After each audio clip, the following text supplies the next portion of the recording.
আমি এটা কমপ্লেইন পাইছিলোঁ যে আমাৰ ভকত গাঁৱৰ 571 আৰু 572 দাগৰ পুখুৰী আৰু পুখুৰী পাৰ সংৰক্ষিত মাটিত দুটা পৰিয়ালে বেদখল কৰি আছিলে। তো যেহেতু এইটো মাটি সংৰক্ষিত মাটি, গতিকে বিধিমতে আমি তেওঁলোকক নটিচ দিলোঁ আৰু নটিচ দিয়াৰ তেওঁলোক কোৱা হৈছিলে তেওঁলোকে লগে লগে জেগা খালী কৰিব লাগে। তেওঁলোকে খালী কৰা নাই কাৰণে আমি আজি প্ৰশাসনৰ ফালৰ পৰা আহি পেলাই এইখিনি কাম কৰি দিলোঁ। ইমান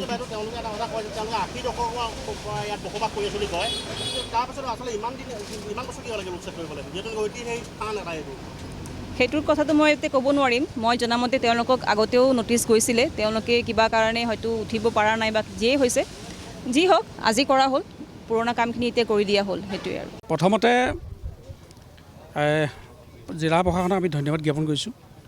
আজি বিভিন্ন দল সংগঠনে আমাৰ বিশ্ব ঐতিহ্য ক্ষেত্ৰ চৰাইদেউ মৈদামৰ পৰা কিছু নিলগত থকা এটা ঐতিহাসিক ধুধুৱালিৰ কাষতে ভূঞা পুখুৰী নামৰ এটা ৰজাদিনীয়া পুখুৰী আছিল, আৰু এই পুখুৰীটো আজি প্ৰশাসনে উচ্ছেদ কৰিছে। ইয়াত বেদখলকাৰীক উচ্ছেদ কৰিছে, বেদখলমুক্ত কৰিবৰ কাৰণে আগবাঢ়িছে, তাৰ বাবে আমি ধন্যবাদ জনাইছোঁ। আৰু এই পুখুৰীটো আচলতে মথুৰা ভূঞা নামত আমি জনামতে, আমি মানে বিভিন্ন বিজ্ঞজন লোকৰ পৰা জানিব পৰা মতে মথুৰা ভূঞাৰ নামত এই এখন নগৰ পাতিছিল, আৰু নগৰ পাতোঁতে এই পুখুৰীটো খন্দোৱা হৈছিলে।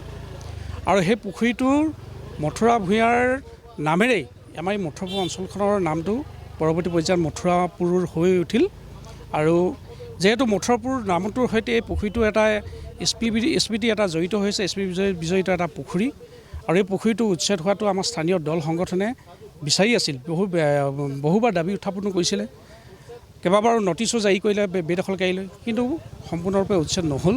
আৰু আজি প্ৰশাসনে পৰৱৰ্তী পৰ্যায়ত আজি আমি দেখিছোঁ যে আজি উচ্ছেদ অভিযান চলাইছে। আৰু আমি বিচাৰোঁ যে পুখুৰীটো এটা উপযুক্ত সংৰক্ষণ হ'ব লাগে, উপযুক্তভাৱে, আৰু বেদখলমুক্ত কৰি ইয়াক উপযুক্তভাৱে সংৰক্ষণ কৰক। চৰকাৰে এটা পুঁজি দি পুখুৰীটো পুনৰ যিটো অৱস্থা কৰিলে, পুতি পেলালে, পুখুৰীটো মানে উদ্ধাৰ কৰাৰ ক্ষেত্ৰত তেওঁ যাতে চৰকাৰে এটা ব্যৱস্থা গ্ৰহণ কৰে, আমি তাকে দাবী জনাইছোঁ ৰাজ্য চৰকাৰক।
Halo, Pak Video.